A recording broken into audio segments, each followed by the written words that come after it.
Fear. It is one of the most powerful enemies of progress. It holds people back more than poverty, more than failure, more than rejection. Fear whispers, what if you fall? What if they laugh? What if you're not good enough? And many people, though capable, bury their dreams because of it. But here's the truth. Courage is not the absence of fear. Courage is moving forward with fear while your heart is pounding and your knees are shaking. This is the story of Paul, an ordinary Nigerian boy who learned this lesson the hard way. His life will show you that fear is nothing but smoke. It looks strong until you walk through it. Paul grew up in Abeokuta, Ogun State. His father was a civil servant, a clerk at the ministry. His mother was a petty trader who sold fabrics at Lafenwa markets. They were not rich, but they were not poor either. The children always had food to eat, but never more than necessary. There was rice at Christmas, meat was measured carefully in the pots, and the school fees were always paid, though sometimes at the last minute. Paul is the first of two children. From the time he could walk, he loved football. He would spend hours kicking plastic bottles around the compound, dodging stones and buckets, pretending he was playing at the World Cup. But there was a problem. Paul was a fearful child. He hated embarrassment. He hated being laughed at. He hated failing in public. And because of this, though he loved football more than anything else, he never had the courage to play in front of others. Every evening, the boys in the compound gathered to play at the dusty field down the street. Paul always sat on the side, pretending to be busy, while secretly wishing he could join them. But his heart would beat too fast and fear would whisper, what if you miss that ball? What if you fall? What if they laugh at you and call you names? So while others played, Paul sat and watched. One day, his uncle, a retired soldier who had come to live with them for a while, noticed him. The man was tall, with a limp from an old injury, and a face that carried the weight of experience. He asked Paul, my boy, why do you always sit here when others are playing? You love football, but you never join them. Paul, fiddling with his fingers, muttered, Uncle, what if I make a mistake? What if they laugh at me? The old man smiled knowingly. Do you know why those boys play well? Because they are not afraid to look foolish. Every strong man you admire once stumbled like a child. Fear will not go away.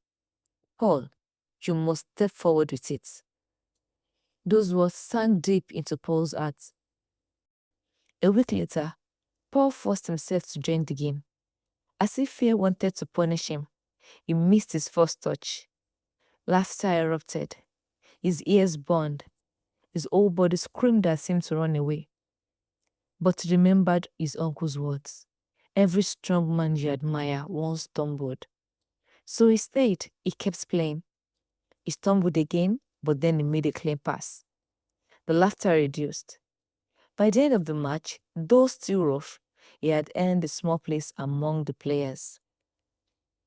That night, lying on his mattress, he whispers to himself, so this is courage, not the absence of fear, but staying despite it. As Paul entered his teenage years, new fears arose. His classmates teased him for being too quiet. He was good at football, but he was terrified of competing outside the compound. The thought of playing in front of strangers made him shake. Meanwhile, his parents, like many Nigerian parents, pushed him towards academics. Football is not a career, his father often said. Face your books.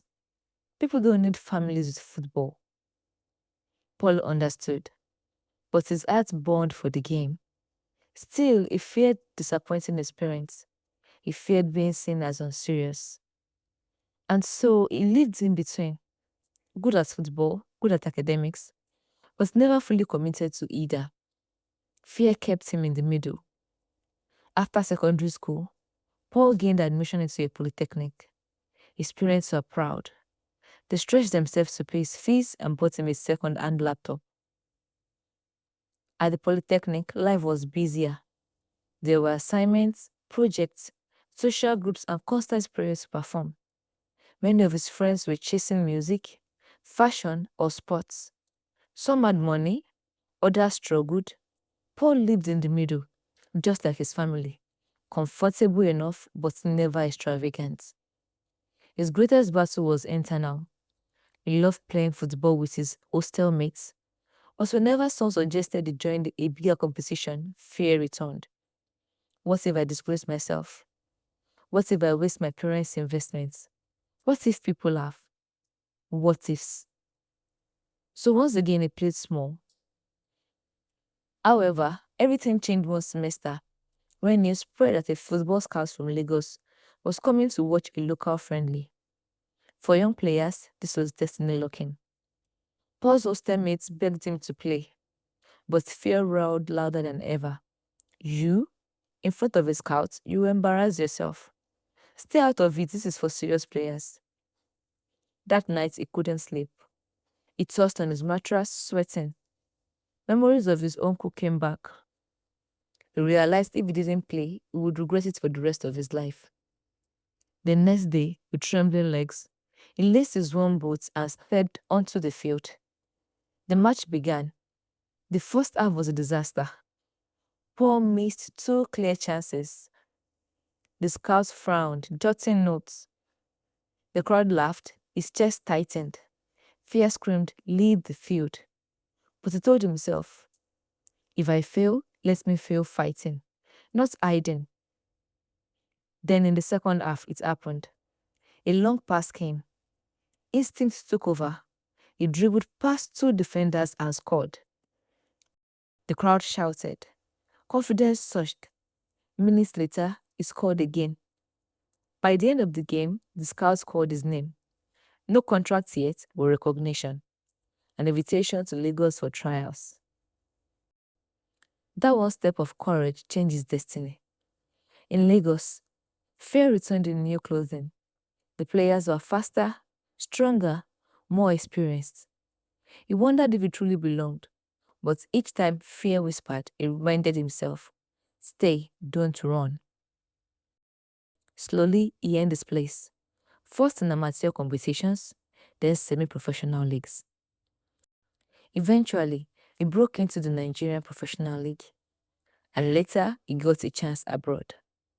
His parents were super proud of him. At every stage, fear was there. Fear of failure, fear of injury, fear of not being good enough. But courage once learned is never forgotten. He kept going. Years later, Paul returned to his community, now a successful footballer. At the same field where he once sat in fear, he gathered young boys and girls. He told them, fear is a chain. Once you break it the first time, you realize it was never as strong as it looked.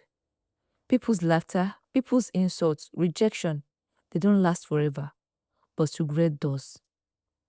But he didn't stop at football. He spoke to adults too, to women afraid to leave toxic marriages because of what people will say, to men afraid to start businesses because of the fear of failure, to workers afraid to speak up because of fear of embarrassment, to middle-aged people afraid to pursue their dreams because of, at your age. His message was the same. Fear is always there, but it shouts loudest just before your breakthrough. If you step forward, you will see it vanish like smoke. Now let me ask you, what is fear stopping you from doing today? Is it starting that business? Going back to school? Speaking up at work? Walking away from what is destroying you? Or finally pursuing that dream that you buried years ago? Remember Paul's story. Remember his uncle's words. Every strong man you admire once stumbled. Fear is natural. Courage is a choice. Regret is forever.